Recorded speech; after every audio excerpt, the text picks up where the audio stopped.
Te voy a pedir que abras su Biblia en el primer libro de Samuel. Dios nos ha permitido comenzar el estudio de este precioso libro. Y hoy vamos al capítulo 2. Primero de Samuel, capítulo 2, engloba una verdad que está sintetizada en el versículo 30. Primero de Samuel 2:30 dice la Escritura: Por tanto, Jehová, el Dios de Israel, dice: Yo había dicho que tu casa y la casa de tu padre andarían delante de mí perpetuamente.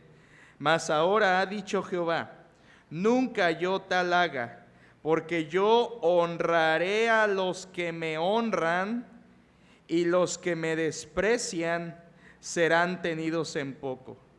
Llegamos al capítulo 2 de Primero de Samuel, y como todos los capítulos de la Biblia, son capítulos preciosos, llenos de enseñanza de la palabra de Dios.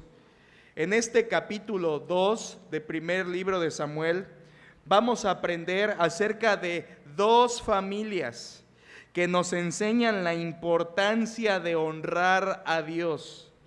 Dos familias que nos enseñan la importancia de honrar a Dios. Y vamos a ver cómo el Espíritu Santo guió para que este capítulo contenga la explicación de dos hogares, dos familias. Por un lado, una familia desconocida, no popular, sin ningún papel predominante. Pero por otro lado tenemos a una familia importante, popular, en posición. Una de ellas honró al Señor, otra de ellas no honró al Señor. Por eso el versículo 30 resume muy bien, porque dice Dios: Yo honraré a los que me honran, y a los que me desprecian serán tenidos en poco. Vamos a estudiar esto, hermanos, y vamos a hacerlo de la siguiente manera, dividiendo el capítulo en dos. Primero veremos la piedad de la familia de Ana, versículos 1 al 11. La piedad de la familia de Ana, versículos 1 al 11. Y en segundo lugar veremos la impiedad de la familia de Elí, versículos 12 a 36. La impiedad de la familia de Elí, versículos 12 a 36. Recuerde que estas palabras son bíblicas. Piedad habla de un corazón que ama al Señor y que lo demuestra verdaderamente, mientras que impiedad habla de un corazón que no ama a Dios, no teme al Señor, no conoce al Señor.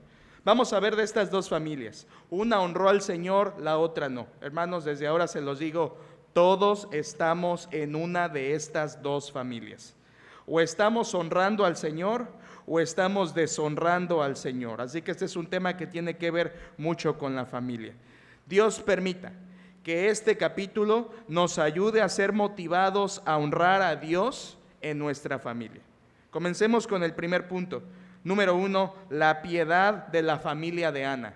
Versículos 1 al 11. Y esto lo vemos primero en que Ana oró, y una familia piadosa ora. Así que vamos a ver, por favor, capítulo 2, versículo 1. Allí comenzamos. Capítulo 2, versículo 1 dice: Y Ana oró y dijo. Hagamos una pausa allí, hermanos. Ana está orando, y en esta oración va a expresar un corazón que ama y honra a Dios. De hecho, como vamos a ver, esta oración tiene muchos paralelos con la oración, por ejemplo, de David, o la oración de María en el Nuevo Testamento, donde ambos exaltaron a Dios. Vamos a verlo, hermanos. Versículo 1, otra vez. Y Ana oró y dijo: Mi corazón se regocija en Jehová. Esto es hermoso, hermanos. La Ana del capítulo 1, versículo 11, ¿se acuerda la semana pasada? Era una Ana que oraba con amargura de espíritu. Ahora, capítulo 2, después de que Dios ha contestado, tenemos a una Ana que se regocija en Jehová. Versículo 1, mi corazón, o mejor del hebreo, todo mi ser, incluye corazón, alma, mente, mi ser completo se regocija en Jehová. Preciosa diferencia al capítulo 1. El capítulo 1 usó Jehová de los ejércitos, ¿se acuerda? Como el nombre soberano de Dios. Ahora Ana usa otro nombre, y es Jehová, o del tetragramatón Yahweh, que significa el autoexistente, el Dios fiel, el Dios eterno, el Dios que no necesita de nadie para existir, pero que todos necesitan de Él, el Dios autoexistente, el que es, el que fue y el que será. Ana usa este nombre de Dios distinto. ¿Por qué, hermanos? ¿Por qué ya no usa el Jehová de los ejércitos del capítulo 1? Bueno, porque en el capítulo 1 quería enfatizar la soberanía. Y ahora Jehová enfatiza la fidelidad de Dios, porque Jehová es el nombre del pacto de Dios con su pueblo. Por eso Ana ora para agradecer y dice: mi ser completo se regocija en Jehová mi Salvador. Versículo 2, siguiente frase, dice: mi poder, o del hebreo, mi cuerno. La palabra cuerno en hebreo habla del poder o de la autoridad. Y dice: mi poder se exalta en Jehová. Mi boca se ensanchó sobre mis enemigos, por cuanto me alegré en tu salvación. Versículo 2 de una vez: no hay santo como Jehová, porque no hay ninguno fuera de ti, y no hay refugio, o no hay roca del hebreo, no hay roca como el Dios nuestro. Hermanos, estos primeros 2 versículos de la oración de Ana enfatizan el gozo que ella tenía en Jehová. El gozo que ella tenía por la respuesta que Dios había dado. Y hermanos, una vez más, Ana nos enseña la clave del verdadero gozo. El gozo verdadero es aquel que está centrado en Dios, no en las circunstancias, no en las bendiciones. El gozo verdadero es el que está centrado en Dios y en su palabra. Es como el apóstol Pablo dice en Filipenses 4, versículo 4, que regocijaos en el Señor siempre. Otra vez digo, regocijaos. Filipenses 3:1, regocijaos en el Señor. Hermanos, Ana se está regocijando en Dios, no en las cosas, no en las circunstancias. Esa es la clave del gozo. Por eso el gozo puede estar siempre, porque Dios siempre está.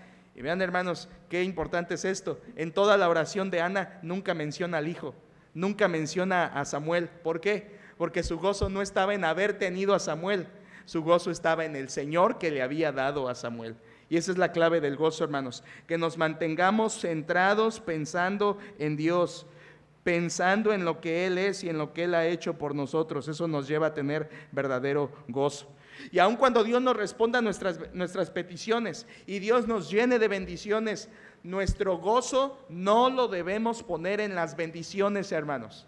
Nuestro gozo no debe estar puesto en lo que Dios me da. Eso es un error. Nuestro gozo debe estar puesto en el dador, no en la dádiva.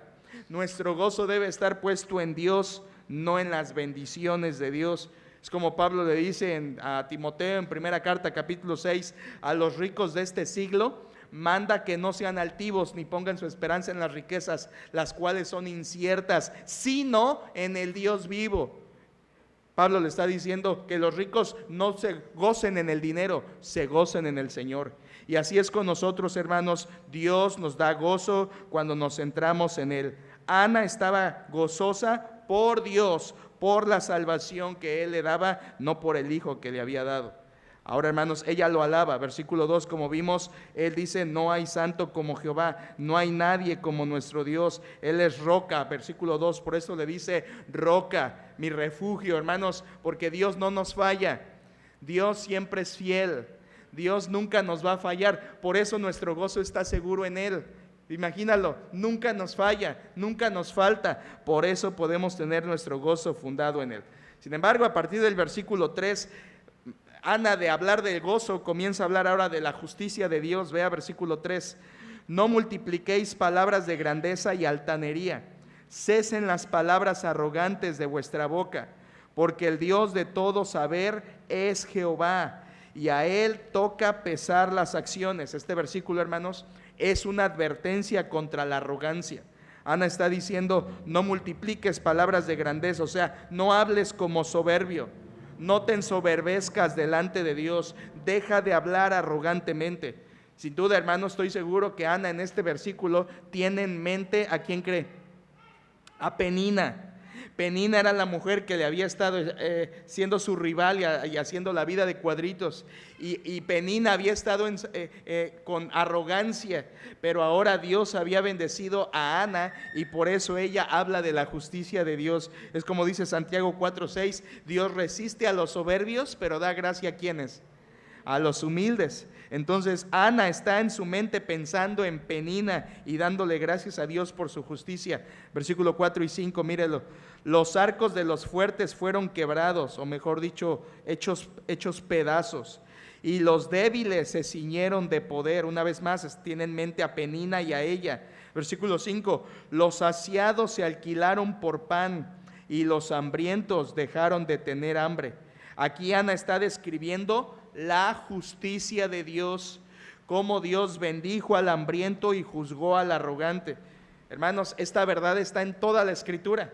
Es como dijo Jesús en Mateo 23:12, porque el que se enaltece será humillado, y el que se humilla será enaltecido. Es prácticamente lo mismo que está diciendo Ana. Dios me ha exaltado y ha humillado a los arrogantes. Versículo 6 dice además, 5, los saciados se alquilaron por pan y los hambrientos dejaron de tener hambre. Y dice, mire, le pone la cereza al pastel, versículo 5 al final, hasta la estéril ha dado a luz 7, hablando de una totalidad de hijos. Ana no tuvo 7 hijos, tuvo menos, pero habla de la totalidad de hijos. Y la que tenía muchos hijos languidece o se debilita, hablando de Penina. Hermanos, aquí Ana tiene en mente la justicia de Dios. Y versículo 6, Jehová mata y él da vida. A partir del versículo 6, hermanos, Ana en su oración comienza a hablar del poder de Dios. Ténganlo en mente, en su oración está hablando del gozo de Dios, versículos 1 y 2, luego versículos 3 al 5 habla de la justicia de Dios, y ahora versículos 6 al final va a hablar del poder de Dios. Mire versículo 6, cómo muestra Dios su poder, y lo dice Ana en su oración. Versículo 6, Jehová mata y él da vida, él hace descender al Seol y hace subir. Hermanos, ¿qué está diciendo estas frases Ana? Con estas frases Ana nada más está exaltando el poder inmenso de nuestro Dios. Él hace vivir, él hace morir, él hace descender al Seol y subir. ¿Qué es esto? Él da vida, él mata y él resucita. Dios tiene el poder de eso, hermanos. Y aquí Ana está hablando del poder de Dios sobre su pueblo. Versículo 7 además dice que Jehová empobrece y él enriquece, abate y enaltece. Estos son contrastes, hermanos, contrastes donde Ana está mostrando cómo el poder de Dios se muestra. Versículo 8 dice, él levanta del polvo al pobre y del muladar, esto es del montón de cenizas, exalta al menesteroso, para hacerle sentarse con príncipes y heredar un sitio de honor, porque de Jehová son las columnas de la tierra y él afirmó sobre ellas el mundo. Hermanos, Ana está diciendo, Dios, tú eres el que exaltas a los humildes, tú eres el que exaltas a los humildes. Y hermanos, de paso le digo, esta verdad de Dios exalta a los humildes y abate a los soberbios, escuche bien, es una verdad que nos va a acompañar todo el libro de Samuel, tanto primero como segundo. De eso habla Samuel. Por eso esta oración de Ana es una buena introducción a todo el libro, porque si de algo va a hablar Dios en este libro es de cómo Él exalta al humilde y abate al soberbio. Y lo vamos a ver con Elí, con Saúl, con Samuel, con David y así sucesivamente en los personajes del primer libro de Samuel. Dios tiene el poder para exaltar y preguntaremos, ¿y por qué exalta? ¿Por qué Dios es poderoso para exaltar, para dar vida, para matar? Versículo 8, la segunda parte lo dice, porque de Jehová son las columnas de la tierra y él afirmó sobre ellas el mundo. En otras palabras, él es el creador. Y como creador, nuestro Dios, quien estableció los fundamentos del universo, tiene poder absoluto. Hermanos, versículo 9 contiene una frase que también nos resume todo el libro. Versículo 9. Recuerde, está orando Ana en esta sección donde ella habla del poder de Dios. Versículo 9. Él guarda los pies de sus santos. Ahí habla de protección a su pueblo. Mas los impíos perecen en tinieblas. Mismo contraste. Los humildes, los soberbios. Su pueblo, los que no son del pueblo de Dios. Dice que Él protege a los suyos. Pero vea la frase final del versículo 9. Porque nadie, escucha esto es importante. Nadie será fuerte por su propia fuerza. Esta es una declaración potente, hermanos, poderosa, importante. Ana, la pobre Ana de Ramá, que era estéril y ahora Dios le dio un hijo y se lo ha entregado a Dios, ella se da cuenta que nadie es fuerte por sí mismo, que nadie tiene poder por su propia fuerza. ¿Qué está haciendo Ana, hermanos, con estas frases? ¿Qué está haciendo? Se está humillando ante Dios, hermanos. Ella se está reconociendo nada ante el Dios que lo es todo. Vean cómo una oración de una familia piadosa no solamente se goza en Dios, no solamente reconoce la justicia de Dios, no solamente reconoce el poder de Dios, sino una mujer, en este caso como Ana, piadosa, se humilla ante Dios y dice: Señor, nadie será fuerte por su propia fuerza. Y eso lo veremos claramente ilustrado en el libro otra vez, por ejemplo, en el caso de David y Goliat, donde David no fue fuerte por su propia fuerza y donde Goliat era fuerte en su propia fuerza y fue vencido por la fuerza todopoderosa de nuestro Dios. Así que estas frases, hermanos, nos muestran el gran poder de Dios y cómo Ana, una mujer desconocida, sin popularidad, de una familia normal, común y corriente, está mostrando un corazón piadoso que honra a Dios. Esta familia de Ana honra a Dios, hermanos. Y usted dirá: bueno, pero ¿y el Cana? El Cana no está orando la mujer. Sí, hermanos, pero recuerde que el Cana también adoraba a Dios, por lo tanto él también tenía un corazón que honraba a Dios. Y aunque eran una familia imperfecta, sí, porque habían permitido poligamia, el Cana adoraba a Dios año con año, en un tiempo de oscuridad, porque era el tiempo de los jueces, pero el Cana amaba y adoraba a Dios, y Ana adoraba y honraba a Dios. Ella se gozó en Dios, ella se humilló en Dios. Esto es una familia que honra al Señor, hermanos. Versículo 10, vea cómo ella va a terminar. Versículo 10: delante de Jehová serán quebrantados sus adversarios, hechos polvo, y sobre ellos tronará desde los cielos. Está hablando otra vez el poder de Dios que destruye a los enemigos. Versículo 10 al final, segunda parte: Jehová juzgará los confines de la tierra, dará poder a su rey. Ojo con esto, hermanos: dará poder a su rey y exaltará el poderío de su ungido. A ver, Ana, te me fuiste muy lejos. Estás hablando del gozo, estás hablando de la justicia y del poder de Dios. Y miren qué manera de terminar su oración, hermanos. Ana hace referencia al Rey de Dios y hace referencia al ungido de Dios. ¿A quién se refieren estas dos palabras, hermanos? Se refieren al Señor Jesucristo. Ahí está la palabra que se nos translitera a nosotros: Mesías. El Mesías, el ungido de Jehová, el Rey. Miren, hermanos, aquí está lo más llamativo de la oración de Ana. Ana oraba con conocimiento en la palabra de Dios. Ella sabía que Dios había prometido un Rey Mesías y con esa confianza oraba. En otras palabras, su oración era un ejemplo de primera de Juan 5:15, donde nos manda Juan a pedir conforme a la voluntad de Dios. Ana pedía conforme a la voluntad de Dios porque conocía la Escritura. Hermanos, vean esta oración y nos queda bien grande. Nosotros oramos: Señor, gracias te pido, gracias te pido, gracias te pido, gracias te pido. Esto es una oración verdadera, hermanos. Una oración centrada en Dios, en sus atributos, en quien Él es, en lo que ha hecho, donde declaramos nuestro gozo que está en Él y donde nos humillamos sabiendo que Él es el poderoso y que nadie será fuerte por su propia fuerza. Esta oración de Ana es fenomenal.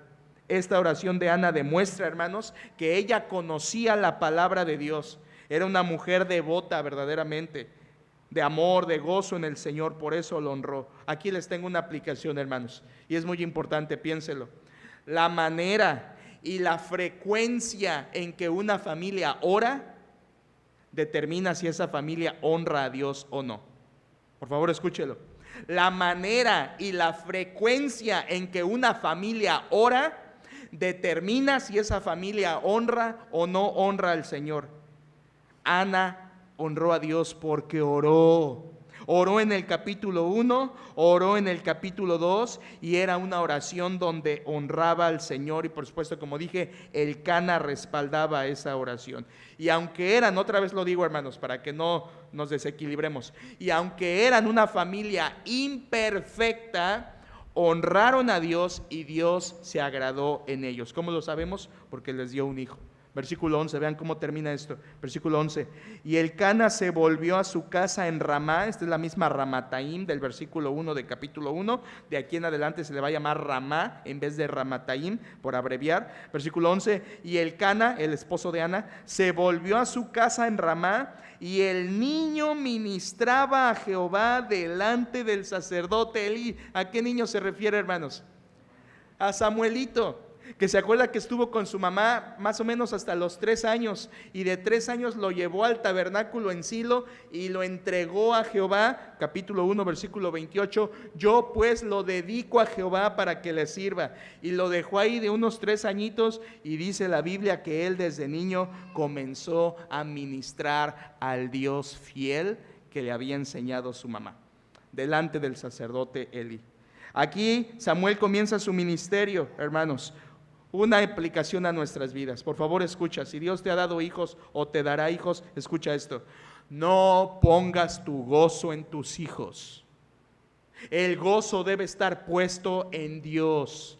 Ana fue capaz de entregar a su hijo. Prácticamente fue lo mismo que hizo Abraham con su hijo allá en Génesis. Dios le pide a su hijo, Abraham se lo entrega. Dios no le pidió a su hijo a Ana, pero ella de su voluntad se lo entrega. Porque su gozo no estaba en el hijo, hermanos. Hay muchas familias creyentes que ponen toda su energía, su honra, su gozo en sus hijos, y luego el hijo se te desvía y toda tu vida se viene abajo.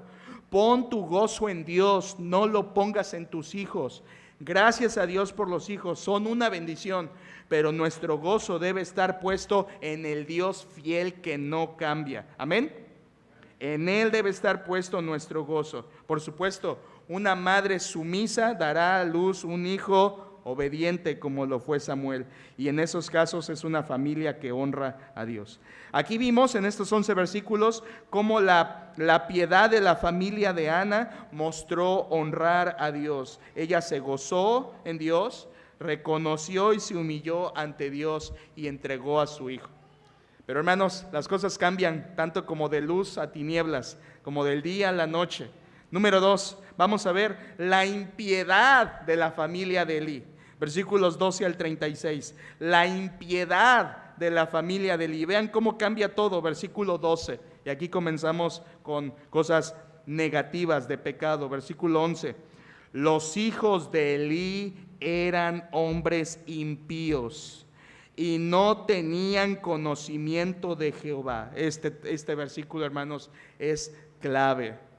Los hijos de Elí, ¿quiénes eran los hijos de Elí? Si regresamos al capítulo 1, versículo 3, nos dice que los hijos de Elí eran Ofni y Finés, y ambos fungían como sacerdotes, porque al parecer, como vamos a ver en versículo 17, Elí ya era viejo. Elí era el sumo sacerdote y sus hijos, Ofni y Finés, según capítulo 1, versículo 3, fungían como sacerdotes ordinarios. Pero mire lo que dice la Biblia, hermanos. De entrada empecemos con sus nombres. Ofni y Finés son nombres egipcios, ni siquiera son hebreos. Esto no nos dice la Biblia, pero nos da a entender posiblemente que Elí o tenía esposa egipcia o que había sido muy influenciado por la cultura egipcia. La Biblia no nos lo dice. Y si su esposa era egipcia, esto era un quebrantamiento de la ley de Dios, porque un sacerdote no podía casarse con una mujer de pueblo extraño. Le puso a sus hijos con nombres egipcios: Ofni, que significa renacuajo, y Finés, que significa nubio o africano, porque usted sabe que Egipto está en el norte de África. Estos significan sus nombres: renacuajo y nubio. Imagínense, por favor, qué clase de vida iban a tener esos muchachos desde el nombre que les pone su papá. De entrada vamos viendo cómo son una familia que no está honrando a Dios. Además dice versículo 12, los hijos de Elí eran hombres impíos. Literalmente el hebreo dice fuerte: hijos de Belial. Es lo que dice el texto hebreo. Belial es uno de los nombres de Satanás, según 2 Corintios capítulo 6, donde Pablo le llama Belial a Satanás. Por lo tanto, aquí está diciendo la Biblia, los hijos de Elí eran realmente hijos ¿de quién? Del diablo, hermanos. Aquí se nos traduce hombres impíos, como en otras partes del Antiguo Testamento, pero literalmente está diciendo hijos del diablo. Impíos, dice al final del 12, y no tenían conocimiento de Jehová. ¿Qué quiere decir eso, hermanos? Que no eran creyentes, que eran incrédulos, que no tenían a Dios en sus vidas realmente. Eran hijos del diablo, no eran hijos de Dios. Ahora usted dirá, pero ¿cómo va a ser eso si eran sacerdotes? ¿Y qué, hermanos? ¿Y qué? ¿Cuándo has visto que por estar en un lugar espiritual o religiosamente popular o con una posición espiritual de liderazgo, cuándo has visto que eso asegura que eres hijo de Dios?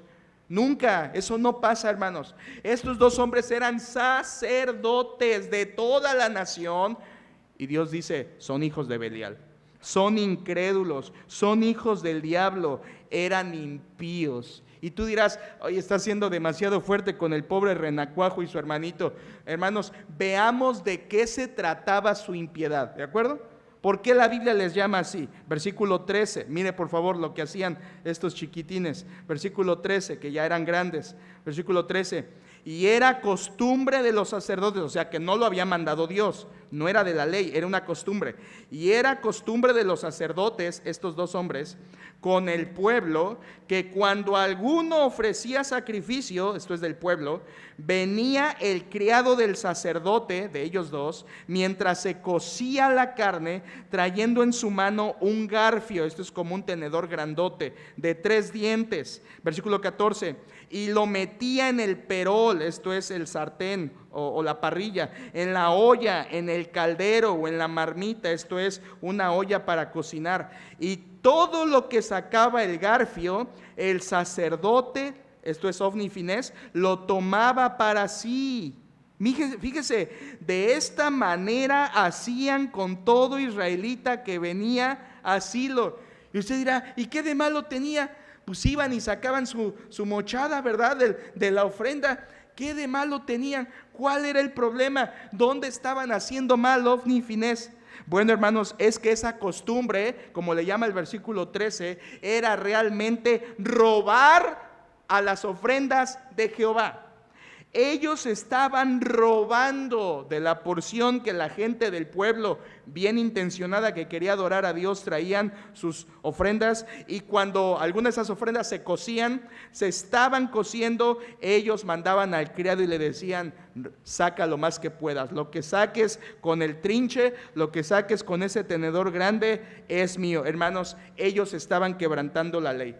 Levítico 3 al 5 y Levítico 7:30 dice que eso no se debía hacer porque era para Dios. Ellos están robando de la ofrenda para Dios.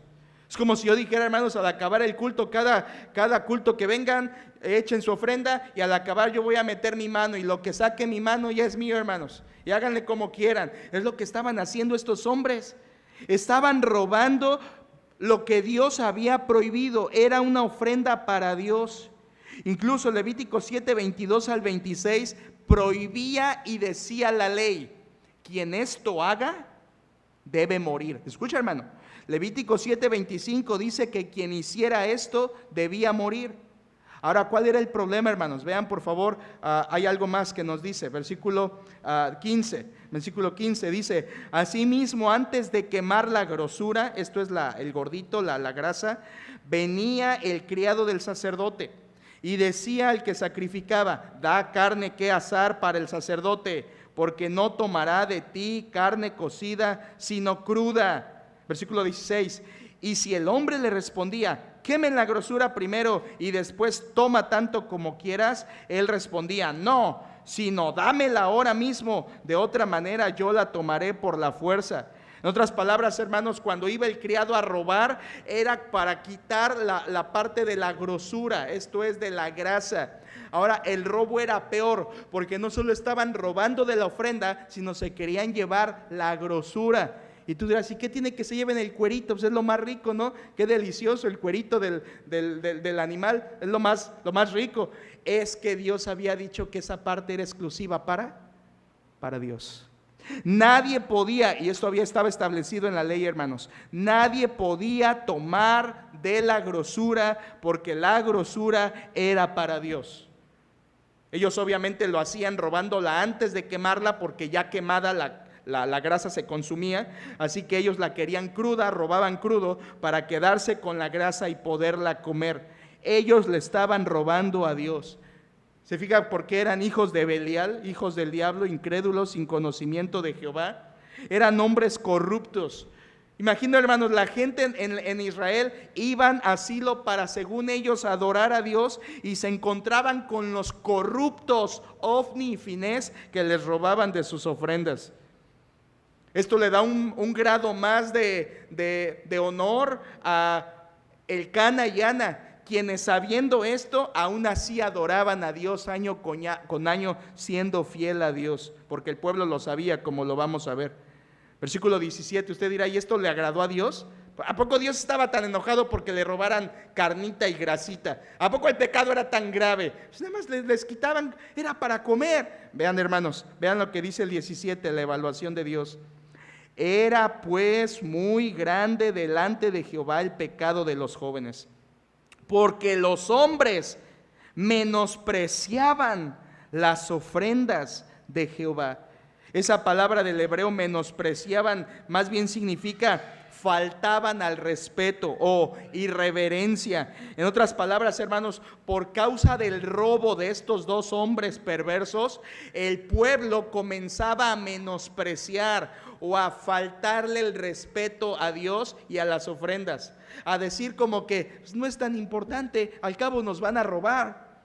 ¿Para qué ofrendamos si de todos modos esos perversos nos van a quitar de nuestro caldero la ofrenda para Dios? La idea es que ellos estaban causando que el pueblo tropezara. Por causa de ellos el pueblo estaba alejándose de Dios. Por eso Dios dice, versículo 17, era muy grande delante de Jehová el pecado de los jóvenes. Sí, hermanos, lo que a veces a nuestros ojos parece muy pequeño, delante de Dios, y su palabra lo prohibió, es pecado, y Él lo ve como pecado. Aquí estamos viendo cómo la familia de Elí deshonra a Dios. Y aquí está hablando de los hijos, pero en un momento más hablaremos del padre. Pero mira, hermanos, dentro de esta negrura hay un rayo de luz. Versículo 18.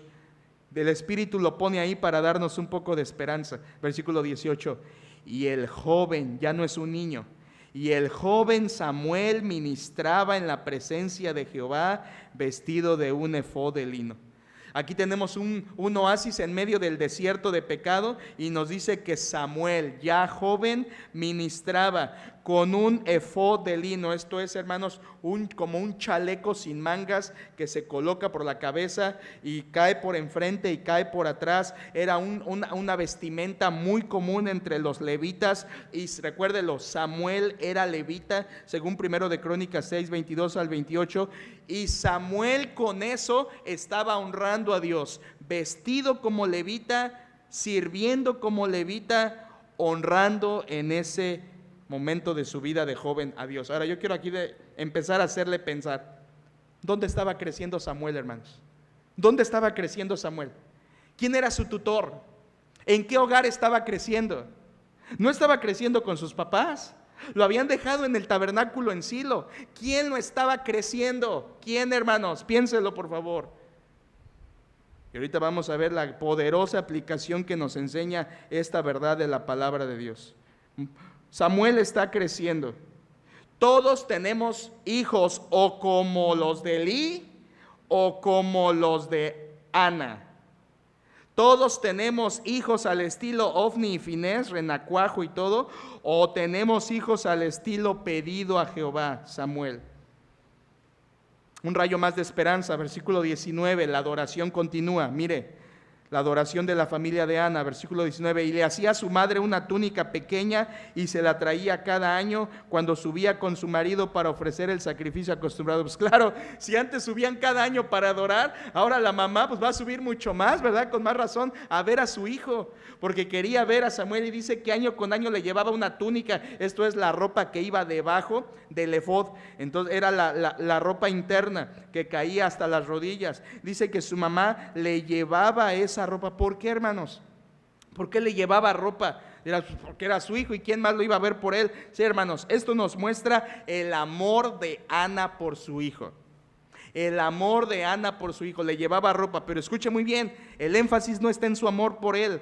El énfasis es que aunque Ana amaba a su hijo, Ana adoraba a Dios, porque había dejado ahí a su hijo. Y esto es lo correcto, papás que estamos aquí. Ama a tus hijos, pero adora a Dios. Esta fue la clave que destruyó la familia de Elí. Ana adoraba a Dios año con año junto con Elcana, se fijó, a pesar de que ahí estaban esos dos perversos. Ana pudo haber dicho, ¿para qué voy a adorar? Solo voy a subir a darle ropita a mi hijo y ya no adoro, porque esos perversos que están ahí y roban del caldero, no, ya no lo vamos a hacer. Vean cómo Ana y Elcana eran un matrimonio que honraba realmente al Señor. No les importaba que los líderes espirituales fueran impíos, ellos seguían buscando a Jehová. Han conocido a personas que dicen, no, todos los pastores son igual, son unos adúlteros, siempre tienen una vida hipócrita, yo por eso ya no quiero nada con el Señor. Vean aquí, Ana y Elcana les enseña verdaderamente a ser una familia que honra a Dios. Aquí entra en juego Elí, una vez más, hermanos, y para bien, versículo 20, vean por favor, 1 Samuel 2:20 dice, y Elí bendijo a Elcana y a su mujer diciendo, Jehová te dé hijos de esta mujer en lugar del que pidió, o mejor dicho del hebreo, del que consagró a Jehová. Y se volvieron a su casa. Ahí, hermanos, tenemos una bendición de parte de Elí. Ana, que Dios te dé hijos por este que dedicaste a Jehová, que Dios te compense. En capítulo 1, versículo 17, Elí dijo, que Dios oiga tu oración y te dé ese hijo. Y ahora aquí, en capítulo 2, versículo 20, le dice que Dios te dé hijos en compensación por ese que entregaste a Dios. Y miren, hermanos, aunque le parezca extraño, Dios oyó ese deseo de Elí. Versículo 21, Dios bendijo a Ana. Versículo 21, y visitó Jehová a Ana, y ella concibió, y dio a luz 3 hijos y 2 hijas. Ahora, cuidado, hermano, no quiere decir que tuvo quintillizos en un solo embarazo. Ahí se mencionan 5, pero no que fueron, ¿querías hijos? Pues órale, ahí te van 5 de una vez por todas. No. Sino lo que quiere decir es que año con año Ana subía y Dios le daba un hijo. Elí oraba por ella, se iba, al otro año regresaba con otro hijo, Elí oraba por ella, regresaba, al otro año venía con otro hijo, literalmente Elí le decía, oye, cada vez que subes tienes un hijo diferente, y así fue, hermanos. Aquí es impresionante porque Dios escuchó la oración de Elí como sumo sacerdote, a pesar de que era un hogar perverso. Y escuchó su petición y bendijo a Ana. Vean esto, hermanos, nótenlo, dense cuenta. Es Dios bendiciendo al piadoso por medio del impío. Dios bendiciendo al piadoso por medio del impío. Elí le decía que Dios te recompense y Dios efectivamente lo hizo. Ana llegó a tener 5 hijos ahí, más Samuel 6. Ana tuvo 6 hijos y Dios le bendijo. ¿Por qué, hermanos? En el capítulo 1 era estéril y ahora ya tiene 6. Cuando ella llegó con su último hijo, Samuelito tenía unos 8 años. Imagínense, si Samuel tenía 8 años, los demás estaban en escalerita. ¡Qué bendición para Ana! Esto nos muestra nada más sino la gracia de Dios sobre los piadosos. No es que Ana merecía estas bendiciones, no. Es la gracia de Dios sobre los piadosos. Versículo 21, parte final, mire. Y el joven Samuel crecía delante de Jehová. Esto quiere decir crecía en todo sentido. Crecía en todo sentido. Hermanos, esta palabra es clave. ¿Dónde estaba creciendo Samuel? Escucha, lo dije hace ratito. ¿Dónde? En la casa de Elí. ¿Quiénes eran sus hermanastros, por así decirlo? mayores, Ofni y Finés. ¿Quién era el papá que lo estaba criando, hermanos? Elí. Escucha, Samuel creció en el mismo hogar que estos perversos, pero él no fue como ellos. Dense cuenta, hermanos. No, es que las circunstancias que rodearon a mi familia no fueron las mejores y por eso mis hijos salieron así. Esto no es verdad. Las circunstancias pueden ser malas, pero cuando un corazón quiere honrar a Dios, Dios tiene gracia de ese niño o de esa familia. Nada de que, pues es que el esposo era así, la esposa era así, y pues los hijos no les quedó de otra que ser así. Vean aquí a Samuel, hermanos, creció con Elí, viendo las perversiones de Ofni y Finés, viéndolos como hijos de Belial, y él lo más fácil era imitarlos y ser como ellos, pero él tuvo un corazón distinto porque su madre le había enseñado a honrar a Jehová. No es culpa de las circunstancias. Dios puede hacer que un corazón, aún en medio de circunstancias adversas, le honre. Y crecía, Samuel crecía. Hermanos, se acaba el oasis y volvemos a la maldad. Y aquí no la maldad solamente, sino al colmo de la maldad. Versículo 22, por favor. Versículo 22 dice: pero Elí era muy viejo y oía de todo lo que sus hijos hacían con todo Israel. ¿Qué hacían, hermanos? Aquí viene, escuche. Y cómo dormían con las mujeres que velaban a la puerta del tabernáculo de reunión. No, hermanos, aquí ya es el acabose. Esto es el colmo de los colmos. Ofni y Finés no solamente robaban, lo que vimos en el versículo 14 al 16, robaban de las ofrendas, sino aquí está el tiro de gracia. Dice el versículo 22 que ellos dormían con las mujeres que velaban a la puerta del tabernáculo. ¿Qué quiere decir eso? Bueno, esas mujeres se refiere a mujeres que servían en el tabernáculo. Según Éxodo 38:8, había mujeres dedicadas a Dios, que eran algo así como nazareas, mujeres dedicadas a Dios, que estaban en el servicio de Jehová en el tabernáculo.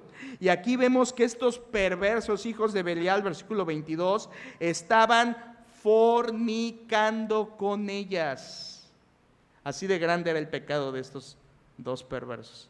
No solamente robaban de las ofrendas, sino ahora hasta eran fornicarios con personas que también estaban según dedicadas a Dios, y ellos estaban abusando. Hermanos, aquí tienes a un hijo como Ofni y Finés que comienza menospreciando a Dios y termina como un fornicario. Quiero decirle esto con amor y con dolor. Si usted tiene un hijo que hoy menosprecia a Dios, haz algo ya. Porque lo que le espera a ese hijo en ese mismo camino es la misma perdición de Ofni y Finés. Lo que comienza menosprecio por Dios termina con un total alejamiento de Dios para toda su vida. Y esto, por supuesto, traerá juicio, como veremos. Pero Elí, hermanos, como buen padre, pero mal padre, reprendió a sus hijos. Versículo 23, mire la reprensión de este hombre que era ya viejo. Versículo 23, y les dijo: ¿por qué hacéis cosas semejantes? Porque yo oigo de todo este pueblo vuestros malos procederes. ¿Se fijan, hermanos? El pueblo lo sabía. El pueblo sabía que eran unos ladrones y el pueblo sabía que eran unos adúlteros. Se sabía. Era el chisme de Silo, hermanos. Era lo que se hablaba entre las mujeres chismosas de Silo. Ahí estaban los hijos de Elí en la primera plana de los noticieros como hombres ladrones y hombres fornicarios. Y dice Elí: ¿qué es esto que oigo estas cosas, hijos? ¿Qué pasa con ustedes? Vean su reprensión, versículo 24. Vean, hermanos, escúchenlo y voy a tratar de imitarlo. Versículo 24. No, hijos míos, porque no es buena fama la que yo oigo, pues hacéis pecar al pueblo de Jehová. Gran regaño de Elí, ¿verdad, hermanos? Gran regaño de Elí. ¿Sabe usted? Le acabo de decir lo que decía la Biblia, según Levítico 7, estos muchachos debían morir. Era lo que la ley mandaba para el que hacía lo que ellos estaban haciendo. Estaban robando la grosura, debían morir. Estaban fornicando, debían morir. Era su pena de muerte, hermanos. Pero Elí simplemente les reprende débilmente y les dice: no, hijos míos, Todo el mundo ya lo sabe. Además, ¿sabe qué, hermanos? Que esto tuvo que llevar tiempo. No es como que una vez robaron grosura y una vez fornicaron con las mujeres. No, esto era algo que ya llevaba tiempo, se sabía. Había ya extendido ese pecado en el tiempo estos hombres. Pero Elí les hizo una reprensión débil. Ellos merecían morir según Levítico 7:25, pero en vez de eso Elí simplemente les reprende débilmente. Escucha esto, hermano, y guárdalo en tu corazón. Hablarle a tu hijo con regaños y reprensiones no es suficiente. Hablarle a tu hijo con reprensiones, regaños, no está bien lo que haces, ya deja de hacer. Hermanos, eso no es suficiente. Vean la vida de Elí. Hay algunos de ustedes que dicen, yo ya le dije, yo ya lo regañé, ya le he dicho, ya lo sabe. Estos hombres lo sabían, pero no era lo que necesitaban.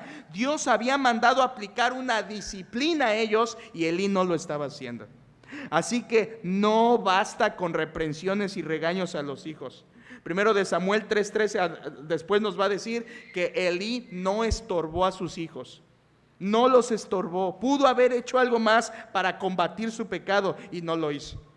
Así que, hermanos, si tú tienes hijos, entiende, hablarles, regañarles, reprenderles no es suficiente. Nunca lo ha sido. Por eso Dios determina algo, versículo 25, míralo, versículo 25. Si pecar el hombre contra el hombre, los jueces le juzgarán. Recuerda, está hablando Elí a sus hijos, versículo 25. Si pecar el hombre contra el hombre, los jueces le juzgarán. Mas si alguno pecare contra Jehová, ¿quién rogará por él? En otras palabras, Elí les está diciendo, miren hijos, si entre dos hombres hay problema y los jueces lo castigan, ¿cuánto más si ustedes ofenden a Dios? Dios los va a castigar. Y uno dirá, ay, les está hablando fuerte. No, hermano, no les está hablando fuerte. Debió haberlos matado, es lo que debió haber hecho Elí. Además, la Biblia también decía que un hijo así debía ser muerto por ser contumaz y rebelde, eso decía la ley. Debían ser apedreados. Por eso Elí les dice, Dios los puede juzgar, versículo 25 a la mitad, mire. Pero ellos no oyeron la voz de su padre. Claro, porque no necesitaban la voz de su padre, necesitaban el castigo de su padre.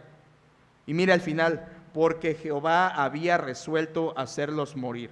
Ellos no oyeron, esto implica que ellos tuvieron un tiempo para arrepentirse y no se arrepintieron, por lo tanto Dios los va a juzgar. Hermanos, esto nos recuerda a Gálatas 6, no os engañéis, Dios no puede ser burlado, todo lo que el hombre sembrare, eso también segará. Nadie se burla de Dios. No creas que hay, pues es que estos hombres le robaron un pellejito a Dios, ya por eso Dios, ¿qué va a hacer? ¿Qué va a hacer? Dios los iba a juzgar. Nadie se burla de Dios, hermanos. Nadie se burla del Señor. Él los va a hacer morir, los va a matar. Es lo que dice versículo 25. Al final, Jehová había resuelto hacerlos morir. Un oasis más, versículo 26.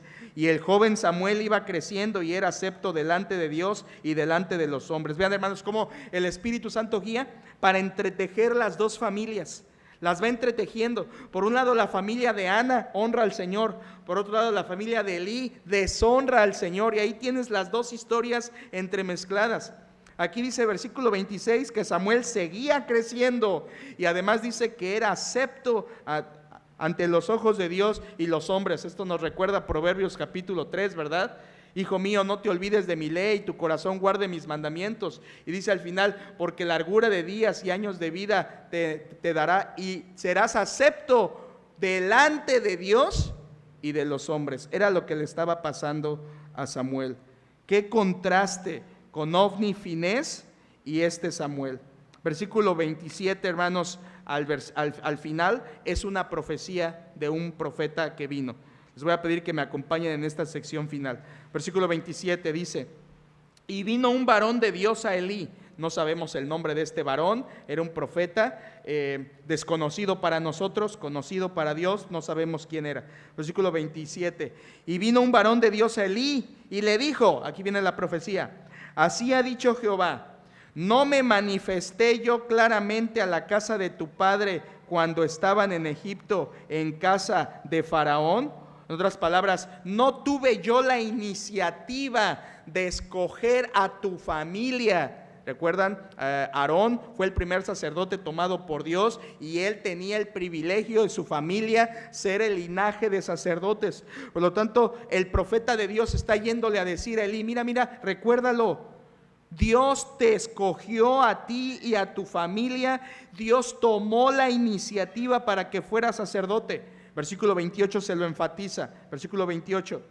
Y yo le escogí, ahí está la acción de Dios, por mi sacerdote entre todas las tribus de Israel, para que ofreciese sobre mi altar y quemase incienso y llevase efod delante de mí. Y di a la casa de tu padre todas las ofrendas de los hijos de Israel. Hermanos, lo que está diciendo este profeta es, Elí, Dios te escogió a ti y a tu familia. Era un privilegio, tú no lo merecías. Y por si fuera poco, Dios les había dado su porción de ofrenda. Hermanos, aquí Dios le está hablando bien fuerte a Elí, porque los sacerdotes sí tenían que tomar parte de la ofrenda a la que Dios había destinado, pero ellos estaban robando de la que no debían tomar. Por eso el profeta le dice, Dios te escogió a ti y a tu familia. Era un privilegio, no lo merecías. Y ya sabes, hermano, ¿verdad? Cuando Dios te da un privilegio, una bendición, te lo da para que lo honres, no para que abuses. Y era lo que Elí y sus hijos estaban haciendo. Por eso versículo 29 viene una confrontación. Mira qué fuerte, versículo 29. ¿Por qué habéis hollado, o del hebreo pisoteado?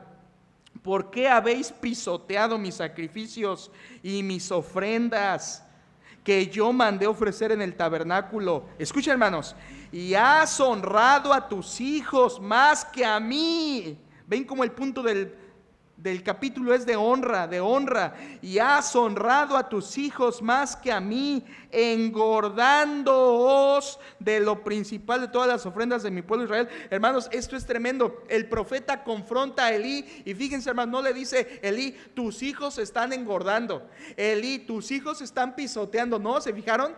Incluyen a Elí, porque Elí también comía de la grasa no permitida, hermanos. Elí era cómplice del pecado de sus hijos. Según capítulo 4, como vamos a ver más adelante, versículo 18, Elí era un hombre gordo y pesado, y eso se debía a que comía la grasa que no debía comer. Nada contra los gorditos de hoy en día, hermanos, Elí era un hombre grueso porque estaba robando. Ahora, ¿entiendes por qué no le decía nada a sus hijos?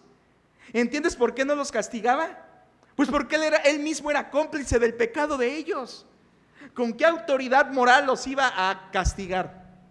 ¿Con qué autoridad moral los iba a mandar a apedrear si él mismo era pecador junto con ellos? Hermanos, Elí era cómplice.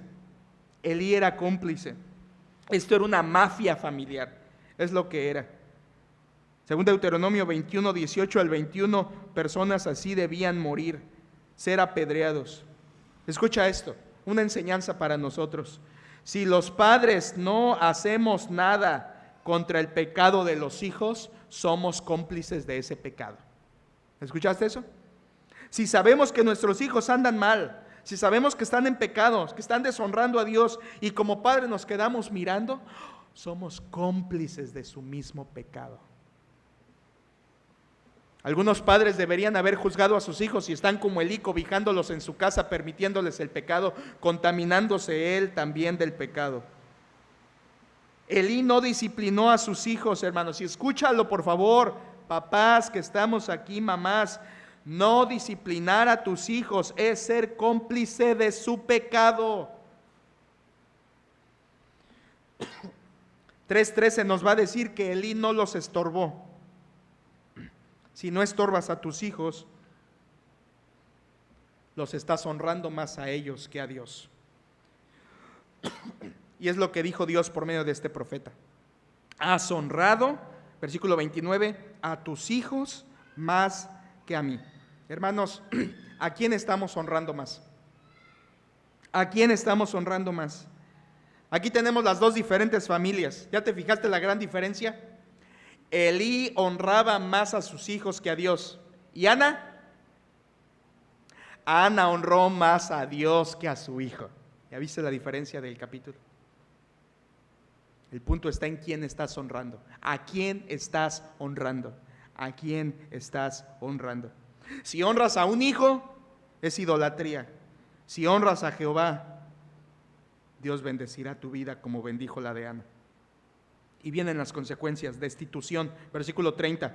Por tanto, Jehová el Dios de Israel dice: yo había dicho que tu casa y la casa de tu padre andarían delante de mí perpetuamente.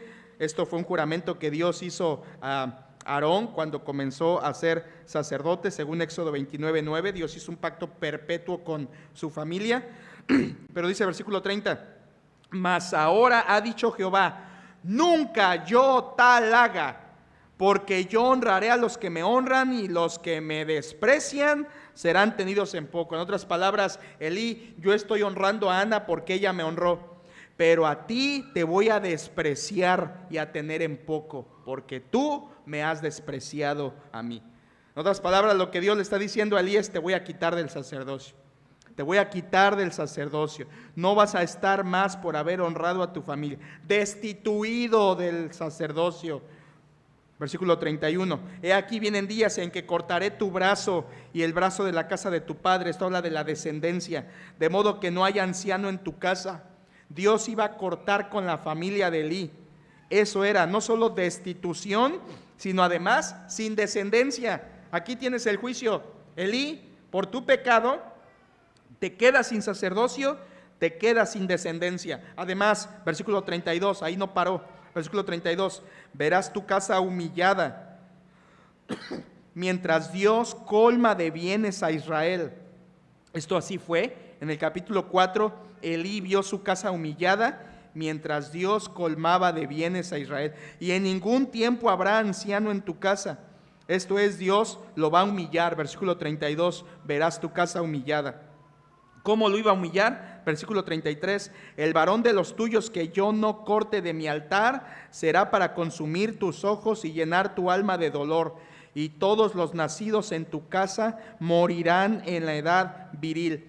Dios le está anticipando tristeza, muerte prematura, humillación a toda su familia. ¿Y saben qué, hermanos? Así fue. En capítulo 4 mueren Ofni y Finés, muere Elí. Después Saúl mata a toda su familia de Elí, y después Elí se queda sin descendientes. Dios cumplió su juicio.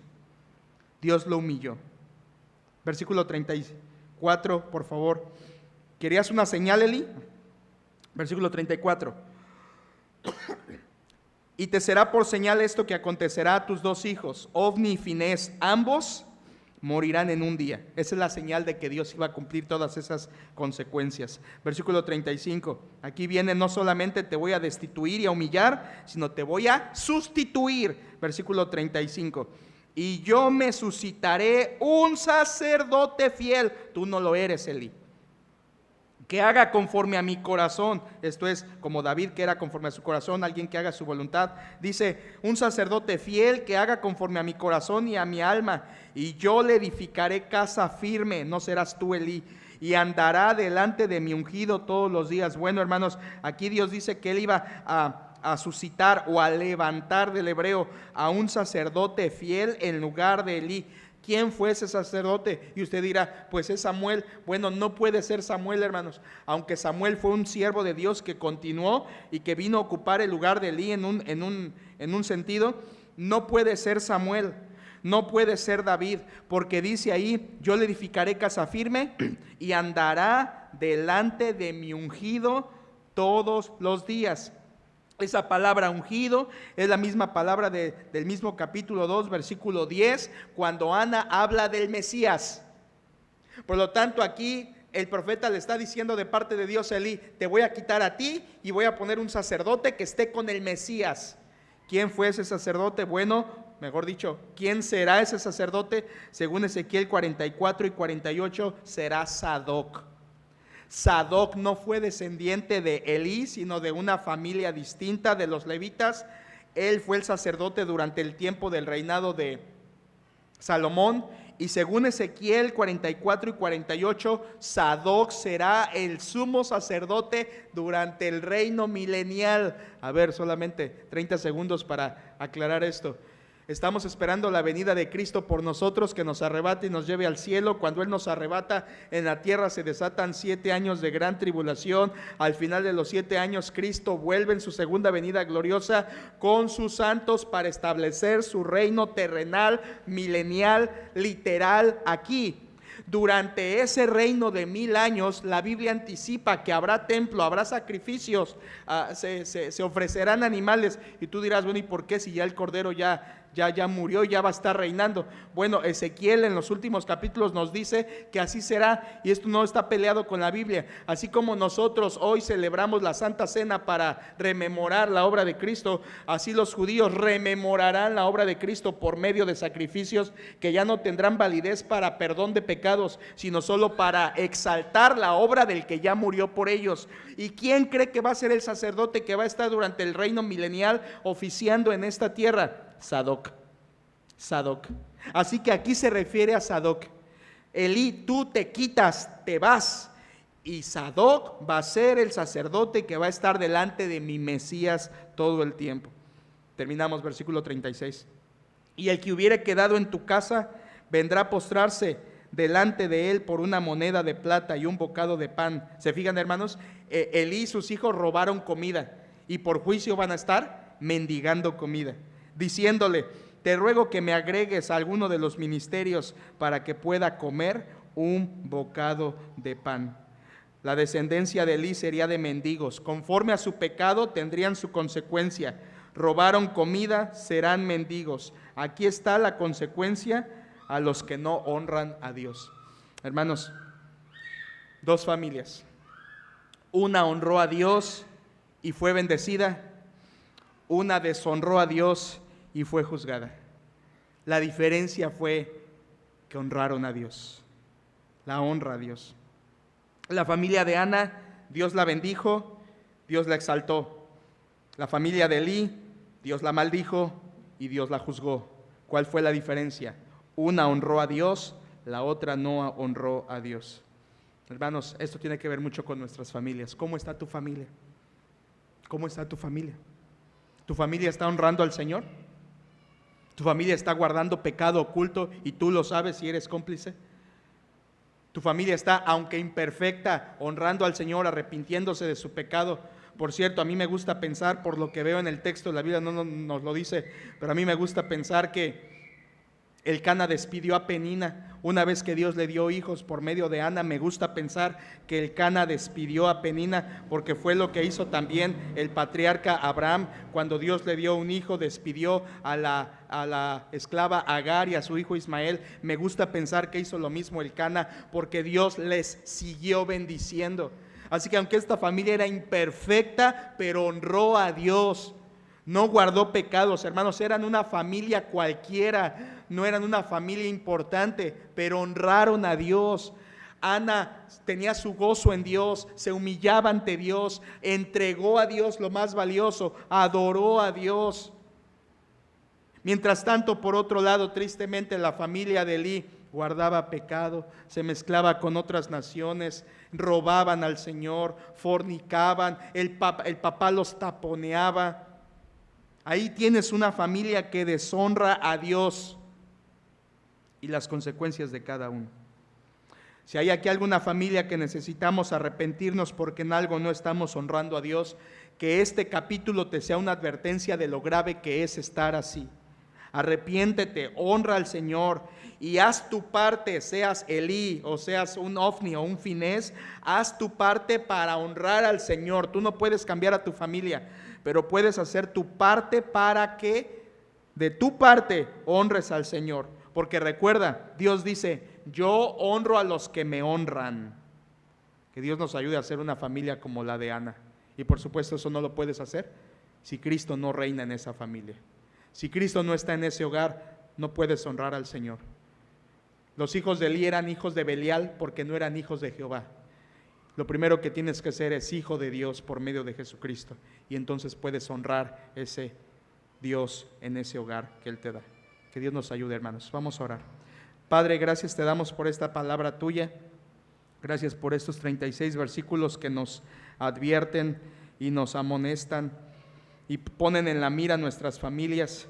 porque, Señor, nosotros necesitamos de esta clase de exhortaciones y de verdad que estudiar estos temas, Señor, nos entristecen al ver nuestras familias que no siempre te están honrando, por algún miembro, por varios miembros o aún por nosotros mismos.